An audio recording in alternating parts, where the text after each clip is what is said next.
نحمده ونصلي ونسلم على رسوله الكريم أما بعد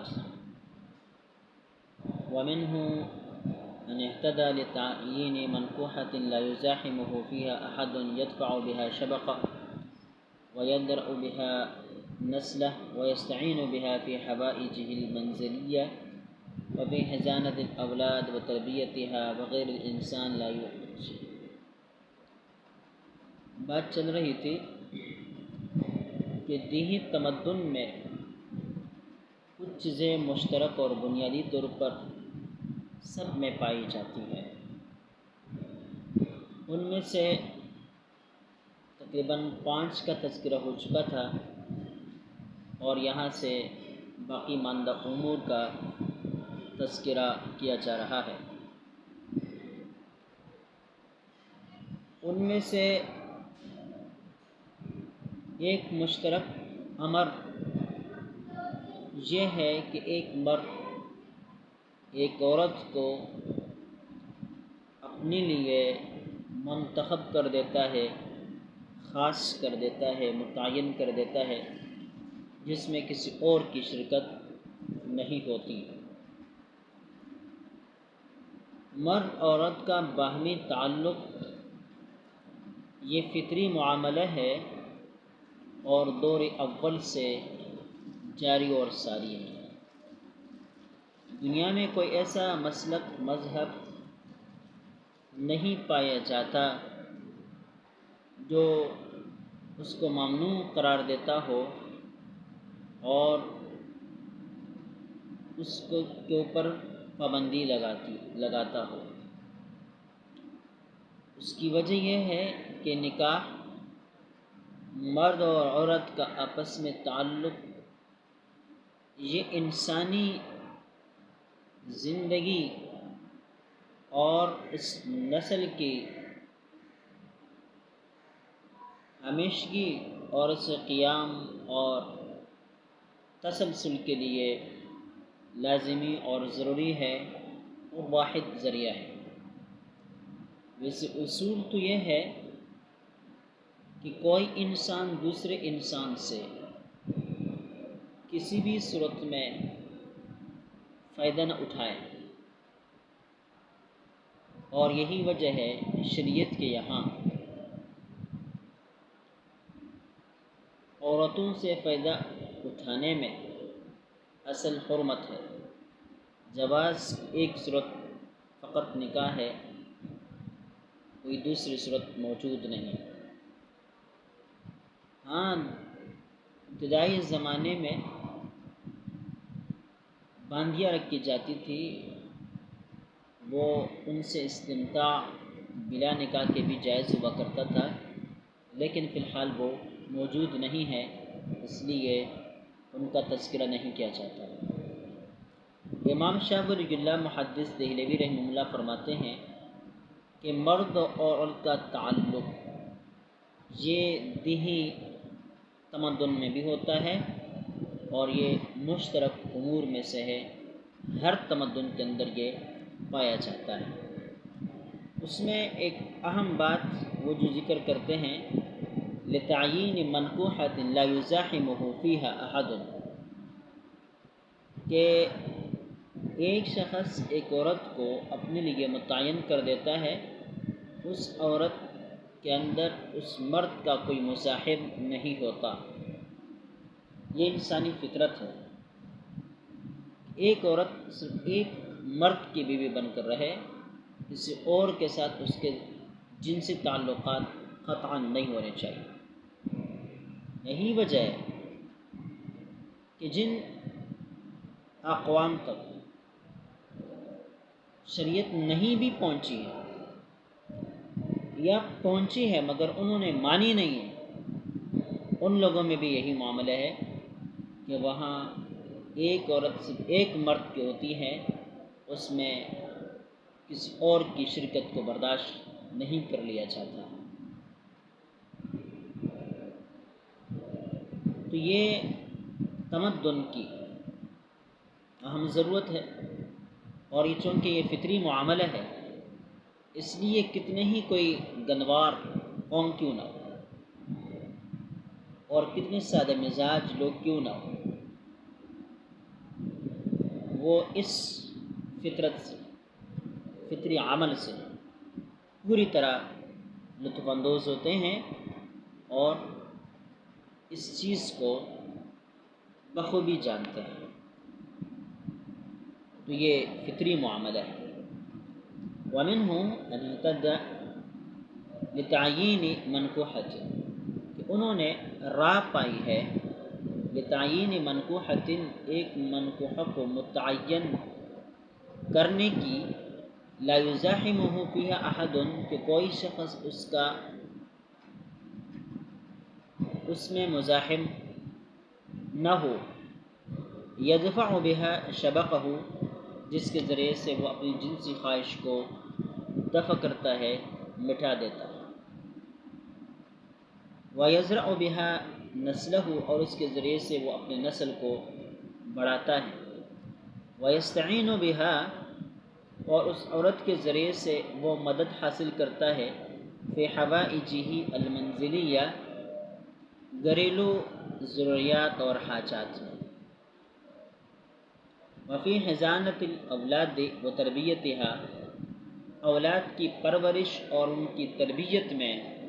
عورت سے وہ مدد حاصل کرتا ہے اور عورت یہ کام کر دیتی ہے۔ اس سے بھی یہ پتہ چلا کہ فطری طور پر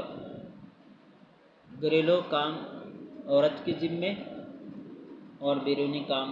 مرد کے ذمے، اور اس بات کو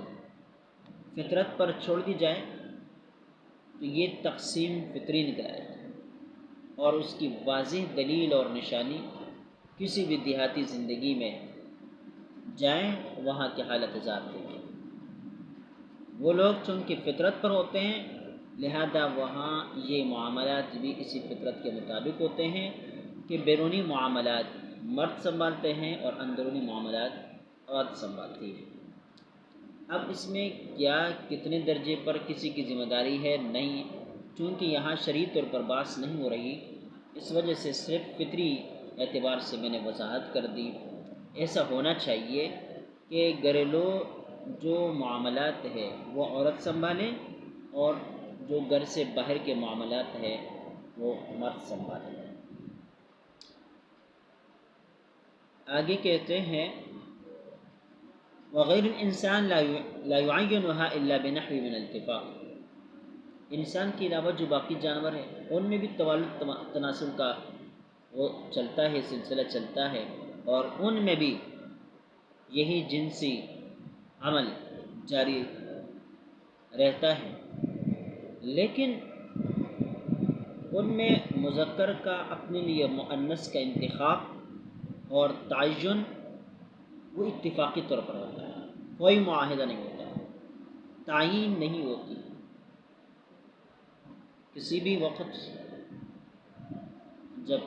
خواہشات پروان چڑھتے ہیں مذکر کو، تو وہ کسی بھی مؤنث اور مادہ کو اپنے لیے استعمال کر دیتا ہے، اور اس طرح مادہ کو جب ضرورت ہوتی ہے تو کسی بھی مذکر حیوان کے ساتھ وہ اپنے تعلقات قائم کر لیتی ہے اور اپنی خواہش کو پورا کرتی ہے۔ او بکونہما توأمین ادرکا المرافقۃ ونحو ذلک، یا یہ کہ دو جانور ساتھ ساتھ پلے بڑے اور بلوغ کے زمانے تک پہنچے اور ان کے درمیان یہ جنسی تعلق قائم ہو گیا مرافقت کی بنا پر۔ وَمِنْهُ أَنْ اهْتَدَى لِصِنَاعَاتٍ لَا يَتِمُّ الزَّرْعُ وَالْغَرْسُ وَالْحَفْرُ وَتَسْخِيرُ الْبَهَائِمِ وغير ذلك إلا بها، اس طرح انہوں نے راہ پائی ایسی صنعتوں کی ایجاد کی طرف کہ جن کے بغیر کھیتی باڑی، باغبانی اور اسی طرح کنویں کا کھودنا، بہائم کو مسخر کرنا، یہ ان چیزوں کے بغیر ممکن نہ ہو، جیسے کہ پھاوڑا ہو گیا، ڈول اور رسی ہو گئی، اور اسی طرح دیگر چیزیں جو کھیتی باڑی کے لیے کام آتے ہیں، ہل کا پھار وغیرہ، یہ چیزیں انہوں نے ایجاد کر دی، اس لیے کہ یہ ان کی ضرورت تھی، اور ان کے بغیر ان کی کھیتی باڑی، باغبانی اور کنواں کھودائی کا کام نہیں ہو سکتا تھا۔ اور یہ چیزیں ہر دیہات کے اندر مشترکہ طور پر پائی جاتی ہے۔ وَمِنْهُ أَنْ اهْتَدَى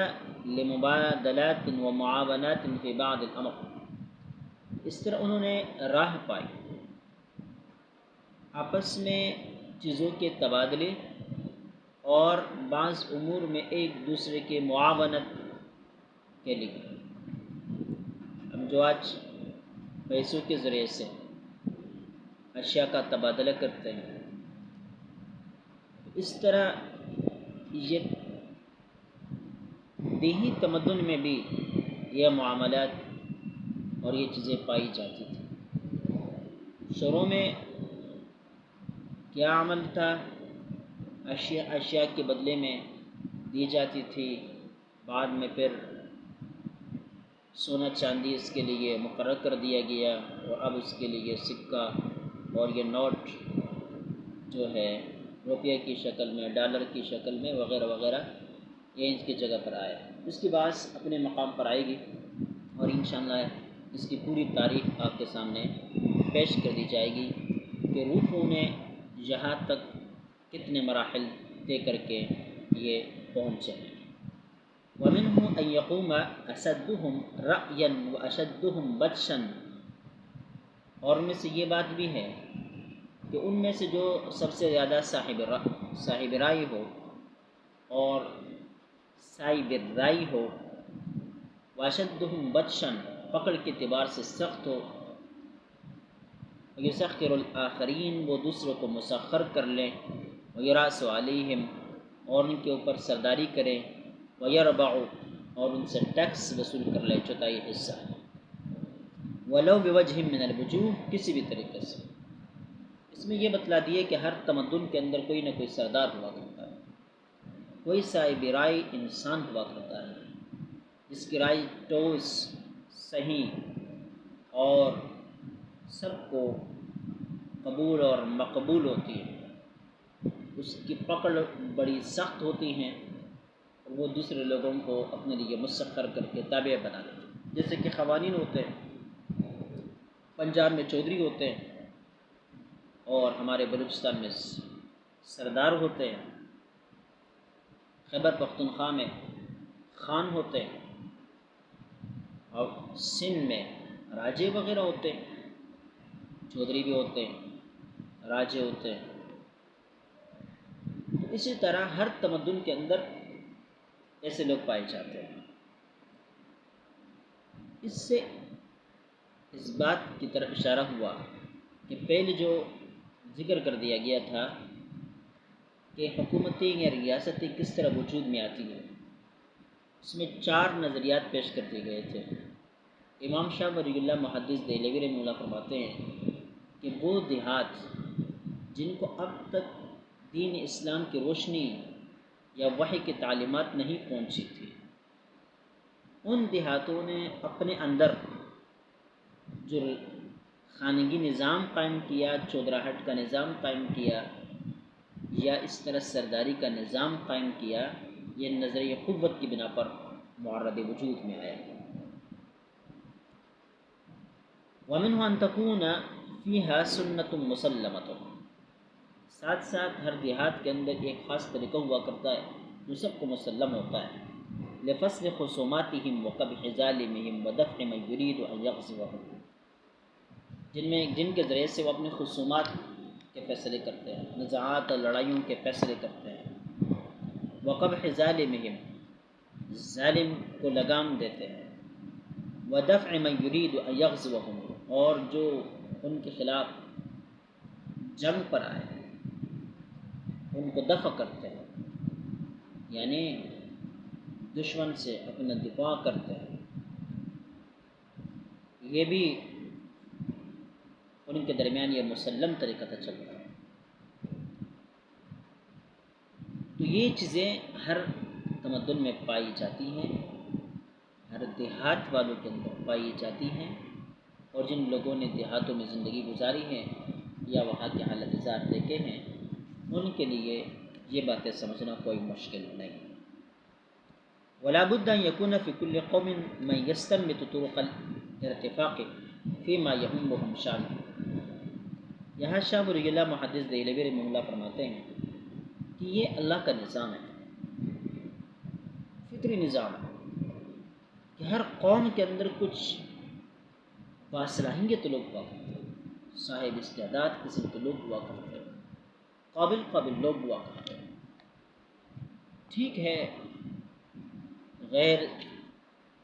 صلاحیت والے زیادہ ہوں گے، لیکن صلاحیت والے لوگ ہر قوم کے اندر اللہ تعالیٰ پیدا کر دیتے ہیں۔ کہتے ہیں ولا بد ان یکون فی کل قوم، یہ لازمی ہے کہ ہر قوم کے اندر ایسے لوگ ہوں من یستنبط طرق الارتفاق، جو مفید قسم کے اسکیمیں مستنبط کرتے ہیں، اچھے تدبیریں سوچتے ہیں، ترقی کے لیے راستے سوچتے ہیں۔ فیما یہمہم شانہ، تو ان کے حالات ان کو پریشان کر دیتے ہیں، اور پھر اس پریشان حالی سے نکلنے کے لیے وہ راستے تلاش کرتے ہیں۔ فیقتدی بہ سائر الناس، پھر لوگ ان مفید اسکیموں میں، مفید راہوں میں، مفید تدبیروں میں لوگ ان کی اتباع کرتے ہیں۔ وَيَكُونَ فِيهِمْ مَنْ يُحِبُّ الْجَمَالَ وَالرَّفَاهِيَّةَ وَالدَّعَةَ وَلَوْ بِوَجْهٍ مِنَ الْوُجُوهِ، ساتھ ایسے لوگ بھی ہر تمدن کے اندر پائے جاتے ہیں جو خوبصورتی کو پسند کرتے ہیں، والرفاہیہ اسودحالی کو پسند کرتے ہیں، والدعا آرام طلبی کو پسند کرتے ہیں۔ ہر قوم کے اندر ایسے لوگ ہوتے ہیں جو انتہائی آرام دہ زندگی گزارتے ہیں، باسہولت زندگی گزارتے ہیں، ساتھ وہ جو ہے خوبصورتی کو پسند کرتے ہیں، ٹھاٹ کے ساتھ رہتے ہیں، ولو بوجہ من الوجوہ، کسی بھی طریقے سے ہو وہ اس کو حاصل کرنے کی کوشش کرتے ہیں۔ یہی وجہ ہے کہ یہ لوگ اپنی ٹھاٹ کی زندگی گزارنے کے لیے اپنے مال، اپنے پیسہ، اپنی دولت کو خرچ کرتے ہیں، اور ان کے ذریعے سے پھر دوسرے لوگوں کا چولہا جلتا ہے۔ ومن یباہی باخلاقہ من الشجاع، ہر قوم کے اندر ایسے لوگ بھی ہوتے ہیں جو اپنے اخلاق پر فخر کرتے ہیں، اونچے اخلاق کے مالک ہوتے ہیں، شجاعت، سخاوت، فصاحت و بلاغت زیر کی ان کے اندر پائی جاتی ہے، اور ان کو اسی پر فخر ہوا کرتا ہے۔ ومن یحب ان یطیر صیتہ، کچھ لوگ ایسے بھی ہوتے ہیں جن کا نام اڑے، ان کا نام ہو، ان کو شہرت ملے، ویرتفع جاہ، اور ان کی جو ہے شان بلند ہو، ان کا مرتبہ بلند ہو، اس کے لیے وہ جدوجہد کرتے ہیں،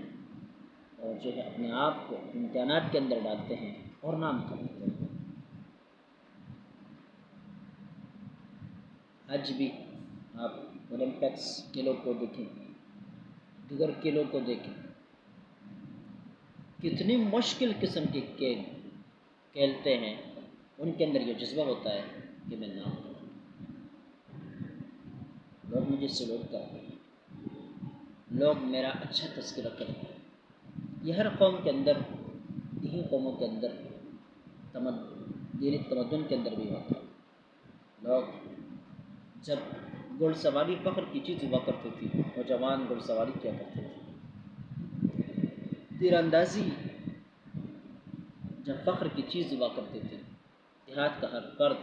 ہر نوجوان تیر انداز ہوا کرتا تھا، اور جو سمندروں کے قریب رہنے والے لوگ ہیں، ساحل سمندر پر زندگی گزارنے والے لوگ ہیں، ان میں تیراکی پر فخر ہوا کرتا تھا، تو وہ تیراکی سیکھا کرتا تھا۔ کہتے ہیں وقد من اللہ تعالی فی کتابہ العظیم علی عبادہ بالہام شعب الہادی والارتفاع، کہ قرآن پاک میں اللہ تعالیٰ نے اپنے بندوں پر جو الہام کیا شعب هذا الاتفاق، اس ارتفاق کی تمام چیزوں کا الہام کا تذکرہ کیا ہے کہ اللہ رب العزت نے لوگوں کے دلوں کے اندر ان چیزوں کی باتیں ڈالی کہ جانوروں کو کس طرح سزانا ہے، ان سے کس طرح کام لینا ہے، آپس میں تعلقات کیسے رکھنا ہے، مرد عورت کا تعلق آپس میں کس طرح قائم ہونا ہے، یہ ساری چیزیں اللہ تعالیٰ نے قرآن پاک کے اندر ذکر کی ہے۔ یہ ارتفاق اول کی چیزیں، ارتفاق دوم اور سوم اور چہارم، اس کا تذکرہ بھی قرآن پاک نے تو کیا ہے، لیکن زیادہ تر ارتفاق اول پر جو ہے وہ توجہ دی ہے، اور اس کی وجہ یہ ہے کہ اس ارتفاق اول میں تمام انسان برابر ہیں، اور قرآن پاک چونکہ تمام انسانیت کے لیے ہدایت کا ذریعہ ہے، لہذا جو دیہاتی ہے اس کو بھی مخاطب کیا، جو وقت کا بادشاہ ہے اس کو بھی مخاطب کیا، جو بین الاقوامی حکومتیں چلاتے ہیں ان کو بھی مخاطب کیا، ہر کسی قوم کو قرآن پاک نے مخاطب کیا، اس کے لب و لہجے میں، اس کے انداز میں اور اس کے حالات کو متنظر کرتے ہیں۔ یہ ساری تشریحات اپنی اپنی جگہ پر آئیں گی انشاءاللہ۔ لعلمہ بأن التکلیف بالقرآن یعم اصناف الناس، یہ کہ اللہ تعالیٰ جانتے ہیں کہ قرآن پاک کے ذریعے سے جو لوگوں کو مکلف بنا دیا گیا ہے، یعم اصناف الناس، یہ تمام لوگوں کو شامل ہے، وأنه لا يشملهم جميعا إلا هذا النوع من الاتفاق، اور تمام لوگوں کو صرف یہی ایک اتفاق جو ہے وہ شامل ہے۔